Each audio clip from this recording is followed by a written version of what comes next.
السلام علیکم ورحمۃ اللہ وبرکاتہ۔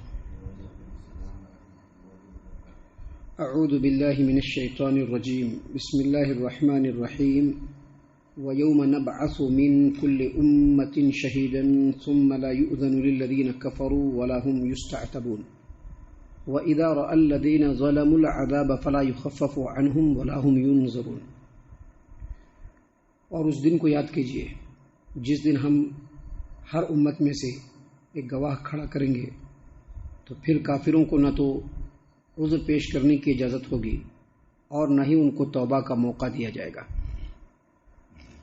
اور جب ظالم لوگ عذاب دیکھ لیں گے تو پھر ان کے عذاب کو ہلکا نہیں کیا جائے گا اور نہ ہی انہیں مہلت دی جائے گی۔ محترم سامعین کرام،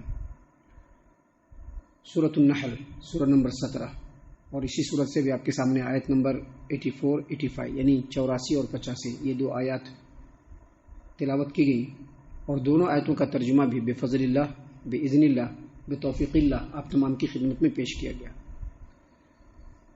سامعین کرام، لگاتار توحید اور اللہ تبارک و تعالیٰ کے وحدانیت کے دلائل اور اللہ تبارک و تعالیٰ کی جو نعمتیں اللہ کی بندوں پر ہے ان کو لگاتار پیش کیا جا رہا ہے۔ اسی درمیان میں یہاں پر قیامت کے دن کا ایک منظر پیش کیا گیا ہے۔ یہ دو آیتیں آپ کے سامنے پیش کی گئی ہیں اور اس کے بعد کی بھی آیتیں ہیں، ان میں قیامت کا ایک منظر پیش کیا گیا ہے۔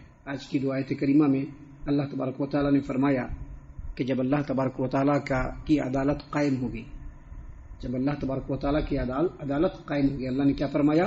وَيَوْمَ نَبْعَثُ مِنْ كُلِّ أُمَّةٍ شَهِيدًا، اور اس دن کو یاد کیجئے جب ہم ہر امت میں سے ایک گواہ کھڑا کریں گے، یعنی جب اللہ تبارک و تعالیٰ کی عدالت قیامت کے دن قائم ہوگی تو اللہ تبارک و تعالیٰ ہر امت میں سے، ہر گروہ میں سے ایک گواہ کو لائیں گے، اور وہ جو گواہ ہوں گے یا تو نبی ہوں گے اس امت کے، یا پھر اس امت یا اس گروہ کے وہ لوگ ہوں گے جنہوں نے پوری وضاحت کے ساتھ اللہ تبارک و تعالیٰ کے پیغام کو، اللہ تبارک و تعالیٰ کی توحید کو، اللہ تبارک و تعالیٰ کی نصیحتوں کو، اللہ تبارک و تعالیٰ کے حکموں کو پوری وضاحت کے ساتھ لوگوں کے سامنے پیش کرنے والے جو لوگ بھی ہوں گے وہ تمام کے تمام اپنے امت میں، اپنے گروہ میں گواہی کے لیے کھڑے ہو جائیں گے۔ یہ جو گواہان ہوں گے ان کی گواہیاں بالکل مفصل ہوں گی اور امت کے اوپر اتمام حجت ہوگی، گروہ کے اوپر اتمام حجت ہوگی۔ یعنی وہ جو گواہ ہوں گے، چاہے وہ نبی ہوں یا اپنے وقت کے لوگوں کے سامنے حق بات کو مکمل وضاحت کے ساتھ بیان کرنے والے جو بھی ہوں، جب یہ گواہی دیں گے تو اللہ تبارک و تعالیٰ کے سامنے یہ کہیں گے کہ اللہ تبارک و تعالیٰ، آپ نے جو پیغام بھیجا تھا اس پیغام کو ہم نے کمپلیٹلی پوری وضاحت کے ساتھ لوگوں میں پیش کر دیا۔ اب جن لوگوں میں ہم نے پیش کیا ان میں سے فلاں فلاں لوگوں نے اس بات کو تسلیم کر لیا اور اس کے مطابق یہ زندگی گزارنے لگی، اور فلاں فلاں جو لوگ ہیں یہ اکڑ گئے، انہوں نے انکار کر دیا، انہوں نے جھٹلا دیا، راہ حق کی مخالفت میں انہوں نے یہ کام انجام دیے، ان لوگوں نے ہمارے دعوت کا یہ جواب دیا، یہ حرکتیں کی۔ جب یہ ساری باتیں ہو رہی ہوں گی تو اس وقت جو مجرمین ہوں گے، جو کافرین ہوں گے، ان کو بولنے کی اجازت نہیں دی جائے گی۔ صرف گواہ جو ہوں گے ان سے گواہی لیا جائے گا کہ انہوں نے ان کے پاس پیغام پہنچا تھا یا نہیں پہنچا تھا، اور جب ان کے پاس پیغام پہنچا تو انہوں نے اس کے ریئیکشن میں کیا کیا، حق بات کو تسلیم کیا، اس کے مطابق اپنی زندگی گزاری، یا حق بات کے سامنے اکڑ گئے، راہ حق کی مخالفت میں انہوں نے کیا کیا کیا۔ یہ تمام باتیں جب گواہ بول دیں گے تو یہ مجرمین جب دیکھیں گے کہ یہ حالت ہے تو فوراً توبہ کرنے کی کوشش کریں گے، اللہ معاف کر دیجیے۔ ابھی ہوتا ہے نا، مجرم جب پکڑاتا ہے تو اب اس بار چھوڑ دیجیے، معاف کر دیجیے، اب آگے نہیں کریں گے۔ جیسے ہی پکڑاتا ہے ویسے ہی مجرم بولنا شروع کرتا ہے۔ اللہ تبارک و تعالیٰ نے فرمایا وَيَوْمَ نَبْعَثُ مِنْ كُلِّ أُمَّةٍ شَهِيدًا ثُمَّ لَا يُؤْذَنُ لِلَّذِينَ كَفَرُوا وَلَا هُمْ يُسْتَعْتَبُونَ، اور اس دن کو یاد کیجئے جس دن ہم ہر امت میں سے گواہ کھڑا کریں گے تو پھر کافروں کو نہ تو عذر پیش کرنے کی اجازت ہوگی، یعنی کوئی عذر نہیں، کوئی بات نہیں کر سکتے ہیں۔ دیکھیے، یہ دنیا کی جو زندگی ہے یہ ایک مہلت ہے، اس مہلت سے فائدہ اٹھانا چاہیے۔ اس دنیا کی زندگی میں اپنے من کے مطابق زندگی گزار کر کے اپنی آخرت کو برباد نہیں کرنا چاہیے۔ کیونکہ دنیا میں عمل کرنے کا بھی اختیار ہے، بولنے کا بھی اختیار ہے، ایکسپٹ کرنے کا بھی اختیار ہے، انکار کرنے کا بھی اختیار ہے. لیکن دنیا میں جو لوگ حق بات کو بولنے والے ہوں گے، حق بات کو ایکسپٹ کرنے والے ہوں گے، حق کے مطابق عمل کرنے والے ہوں گے، آخرت میں تو ان کی آخرت سنور جائے گی، سدھر جائے گی. لیکن جو لوگ دنیا میں اس اختیار کا درپیوگ کریں گے، اس کا ناجائز اور غلط فائدہ اٹھائیں گے، آخرت میں اس کو بولنے کی بھی اجازت نہیں ہوگی.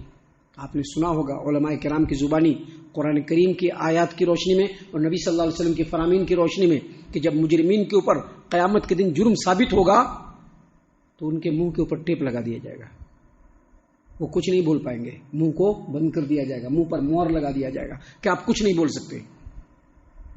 اور جب منہ کو بند کر دیا جائے گا تو ان کے ہاتھ، ان کے پیر، ان کے چمڑے ان کے خلاف گواہی دیں گے کہ اللہ تبارک و تعالیٰ دنیا میں انہوں نے ایسے کیا، ایسے کیا، ایسے کیا. یہ گواہ جو کھڑے ہوں گے یہ تو الگ ہیں، اور جو مجرمین ہیں جن کو جھٹلانے کی عادت ہوگی وہ آخرت میں بھی جھٹلانے کی کوشش کریں گے. تو جب وہ جھٹلانے کی کوشش کریں گے تو ان کے منہ کو بند کر دیا جائے گا. اللہ نے کہا، کیا فرمایا؟ عذر پیش کرنے کی، مجرموں کو بولنے کی اجازت نہیں ہوگی، منہ کو بند کر دیا جائے گا. اور ان کے خلاف ان کے یوم تشہد علیہم السنتہم وایدیہم وارجلہم بما کانوا یکسبون، ان کی زبانیں، ان کے دونوں ہاتھ، ان کے دونوں پیر، اور آیتوں کے اندر آتا ہے کہ ان کے چمڑے یہ ان کے خلاف گواہی دینا شروع کر دیں گے، ان کے روئے ان کے خلاف گواہی دینا شروع کر دیں گے. اب جب ایسے حالات سے یہ لوگ دوچار ہوں گے، میدان محشر کا یہ ہولناک منظر دیکھیں گے تو فوراً یہ مجرمین گڑ گڑانے لگیں گے، معاف کر دیا جائے، چھوڑ دیا جائے، ایک بار موقع دے دیا جائے. اللہ نے فرمایا نہ تو عذر پر پیش کرنے کی اجازت ہوگی اور نہ ہی توبہ کا موقع دیا جائے گا. توبہ کا بھی موقع نہیں دیا جائے گا. کیوں؟ کیونکہ توبہ کرنے کے لیے دنیا اللہ نے بنایا ہے. جو بھی مجرم ہے وہ اس دنیا میں ہی توبہ کر لے.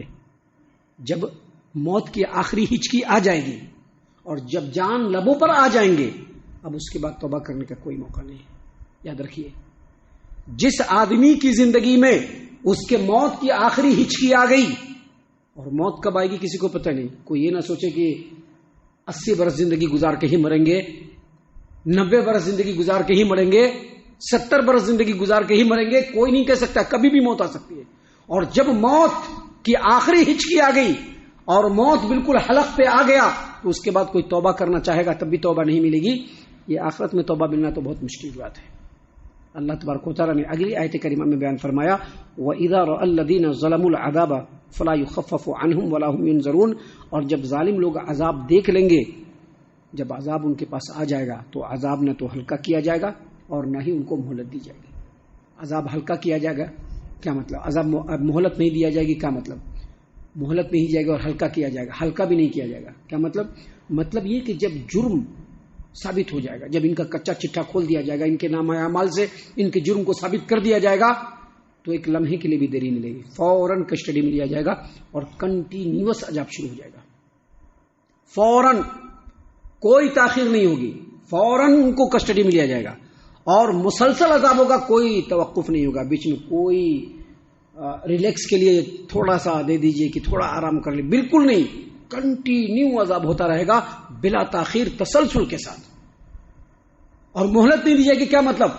جیسے ہی قیامت کے میدان محشر میں جیسے ہی ان کا کچا چٹھا کھولا جائے گا اور ان کے نامہ اعمال سے ان کے جرم کو جب ثابت کر دیا جائے گا، جہنم فوراً وہیں پر آ جائے گا. حافظ ابن کثیر رحمۃ اللہ علیہ اس آیت کریمہ کی تفسیر میں لکھتے ہیں حدیث کی روشنی میں کہ جہنم کو لایا جائے گا، اور جہنم کو جو لایا جائے گا اس کو 70 لگام پہنا کر کے لایا جائے گا، 70,000 لگام پہنا کر کے لایا جائے گا، اور 70,000 لگام کو 70,000 فرشتے کھینچ رہے ہوں گے اور جہنم سامنے آئے گا. جب جہنم سامنے آئے گا تو جہنم سے ایک مخلوق کی گردن نکلے گی، اور وہ جب سانس لے گا تو اتنی گرم اور حرارت والی سانس ہوگی کہ سارے کے سارے مجرمین وہاں پر گھٹنوں کے بل آ جائیں گے. اور اس کے بعد جہنم سے آواز آئے گی کہ مجھ کو ظالم و جابر کے اوپر مسلط کیا گیا ہے، جو دنیا میں اللہ تبارک و تعالیٰ کو چھوڑ کر دوسروں کو معبود بنائے ہوئے تھے، حق بات کو رد کرنے والے، اور اس کے علاوہ بہت سارے لوگوں کی کیٹیگری گنائے گی جہنم.